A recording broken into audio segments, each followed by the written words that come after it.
Toutes vos prévisions météo régionales sont sur préviwest.fr. Des prévisions détaillées à court terme. Une tendance météo complète sur 14 jours. Des actus météo en temps réel, avec la possibilité de commenter. La vigilance et toutes les observations en direct. Dès maintenant, connectez-vous. Rendez-vous sur le www.previ-west.fr.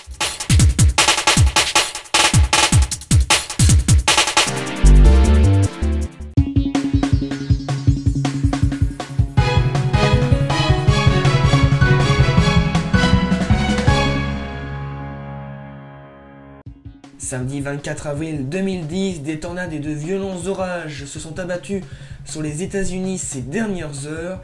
Nous verrons que le Chili a été frappé par un séisme de magnitude 6,1 ce vendredi, une vingtaine de jours seulement après le meurtrier séisme de 8,8.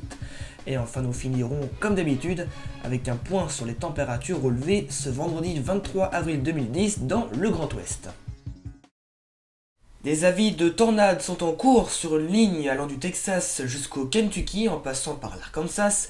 Depuis hier, de violents orages se déchaînent sur le Texas où plusieurs tornades ont été aperçues, causant des dommages matériels, plus particulièrement vers Clarendon. Pour le moment, on ne signale aucun blessé. Dans l'Arkansas, les services météorologiques ont indiqué avoir repéré une tornade près de Cache hier vendredi. Cette tornade aurait provoqué des dommages matériels dans une ferme. De violents orages accompagnés de grêlons de la taille de balles de golf ont été signalés vers Perryville et Van Buren. 850 foyers et entreprises étaient privés d'électricité. Dans les 4 États qui étaient placés en risque sévère de tornades hier et cette nuit, les services météorologiques ont comptabilisé au total 31 tornades. Cette ligne orageuse continue son chemin vers l'est du pays. Un fort séisme de magnitude 6,1 sur l'échelle de Richter, selon l'USGS, a secoué la région de Biobío, au Chili, une vingtaine de jours seulement après le violent séisme de magnitude 8,8 qui avait fait des centaines de morts.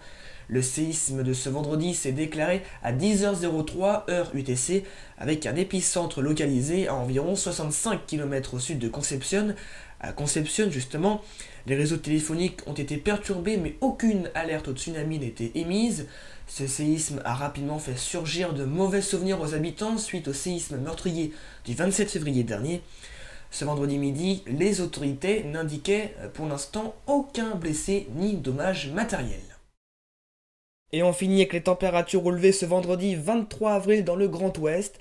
Elles étaient toujours assez agréables, notamment sur les Pays de la Loire, avec un petit regroupé de 20 degrés là du côté de Rennes, Nantes, Angers ou encore La Roche-sur-Yon.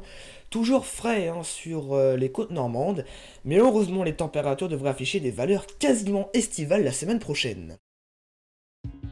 Fin de cette édition, merci à vous de l'avoir suivi. On se retrouve bien sûr comme d'habitude ce lundi 26 avril 2010, de la part de toute l'équipe, bon week-end à tous.